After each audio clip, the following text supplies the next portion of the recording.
O Fantástico está de volta para investigar um tsunami, uma onda gigante que atingiu a costa do nordeste do Brasil. Aconteceu no século XVIII e foi descrito em cartas preservadas no arquivo em Portugal.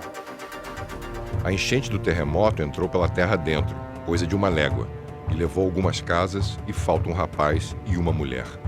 Em 1755, ninguém podia prever uma coisa dessas. Mas as cartas não mentem.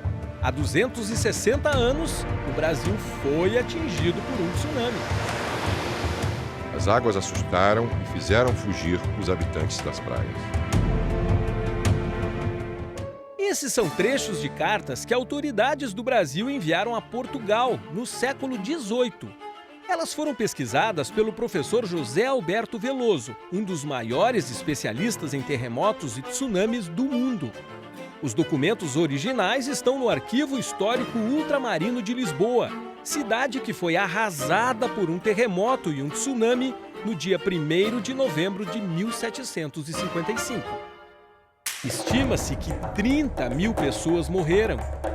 O terremoto propiciou um incêndio que durou 6 dias em Lisboa, certo? E depois veio um maremoto, certo? Destruindo mais coisa ainda.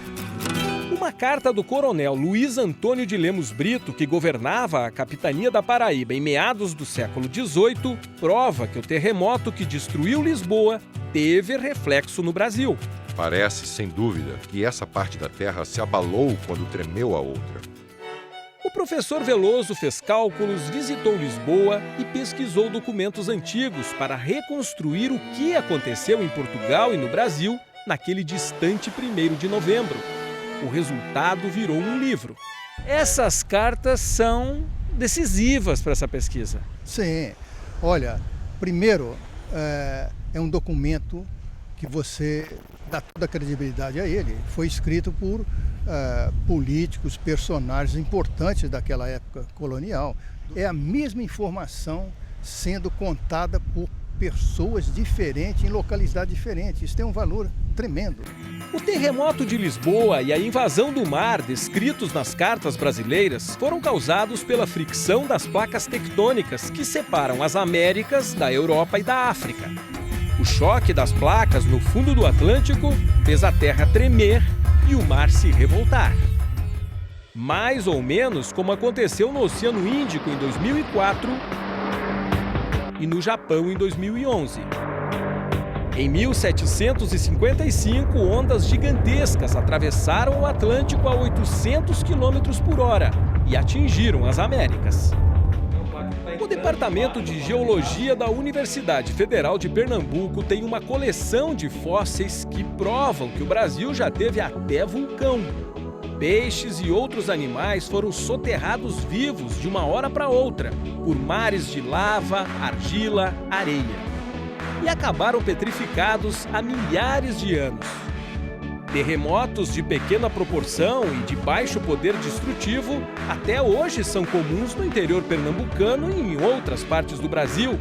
Mas um tsunami há menos de 3 séculos? Não fossem as cartas, talvez os brasileiros jamais viessem a saber disso.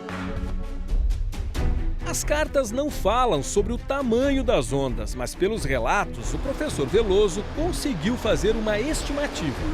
Se a água entrou 1 légua terra adentro, coisa de 5 ou 6 quilômetros, as ondas gigantes podem ter chegado à costa brasileira com alturas que variaram de 2 a 6 metros.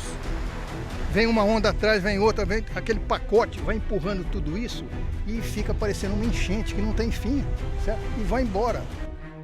A carta de um oficial português que estava no Brasil nos dias do tsunami revela que Tamandaré, 130 quilômetros ao sul de Recife, foi uma das áreas mais atingidas. 2 pessoas teriam morrido. O Atlântico fica lá, a mais de 100 metros do Forte Santo Inácio de Loyola, um dos mais importantes sobreviventes do tsunami. Quando o mar ultrapassou seus limites, a água só encontrou resistência naquelas paredes ali, que tem 5 metros de altura. O forte aguentou firme e quem estava lá dentro escapou. Mas aqui fora, segundo os relatos da época, as frágeis construções da cidade de Tamandaré não tiveram a mesma sorte.